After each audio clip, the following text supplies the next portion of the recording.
Hello and welcome to another episode of Blackboard Wednesday. I'm your host, Jonah. This is where we cover music theory, concepts, ideas, and other music tutorials. First off, I want to say we finally hit 100 subscribers, so I want to thank everyone who subscribed to my channel, who shared and liked my content. I appreciate it, and I hope you're getting value out of what I'm putting out.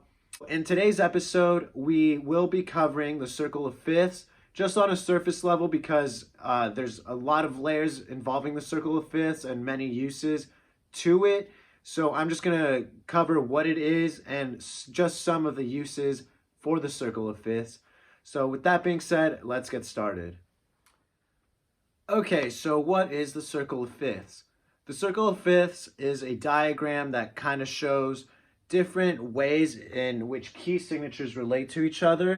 So we're starting from the top, which is the key of C, and if we move clockwise on the circle of fifths, we are moving up a fifth. So G would be the fifth of C, or the dominant, if you want to call it the dominant. And if we keep going, it's just going to go in fifths. So D would be the fifth of G, A is the fifth of D. Now, if we want to go counterclockwise, we would be going in fourths. So F is the fourth of C, or the subdominant, whichever way you want to call it.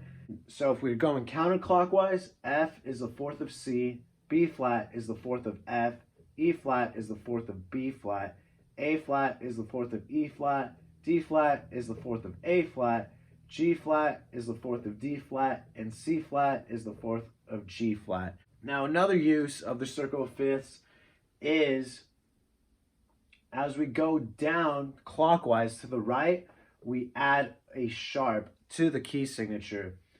So starting again with the key of C, there are no sharps or flats. They're all natural keys.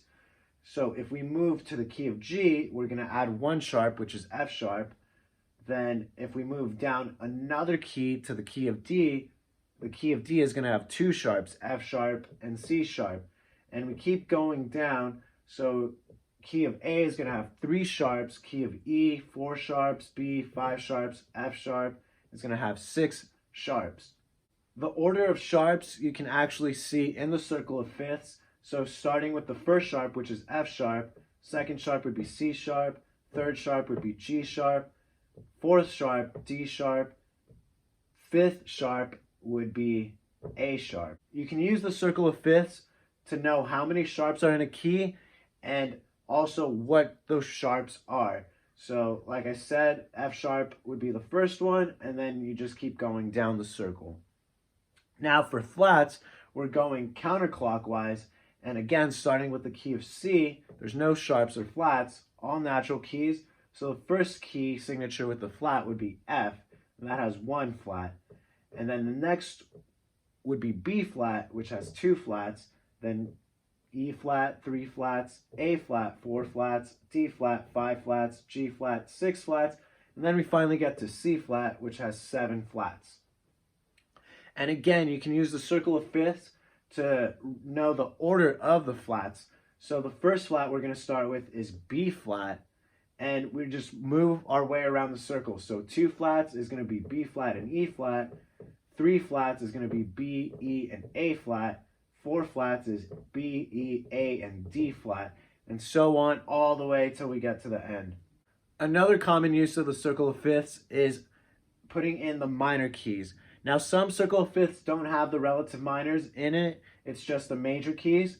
For our case, I wrote them in, so you can see them either with or without the minor keys inside the circle of fifths. The relative minor is going to have the same amounts of sharps or flats as its relative major key. So if we're starting with A minor, it's going to have no sharps or flats, just like C major. Same rules apply. So if we're going clockwise, we're going up a fifth. So E would be the fifth of A. And if we go down one more, B would be the fifth of E, all the way around. Now if we're going counterclockwise, D would be the fourth of A, G would be the fourth of D, C would be the fourth of G, and so on and so forth.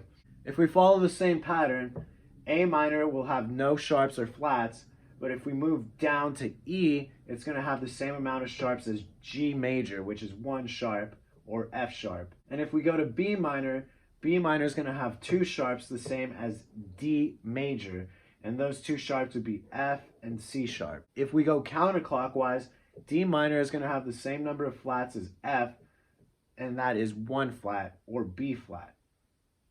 If we go down to the next one, which is G minor has the same amount of flats as B flat, which is 2 flats, and the 2 flats would be B flat and E flat. And we could make our way all the way back around. So for example, B flat minor would have the same amount of flats as D flat major, which is 5 flats.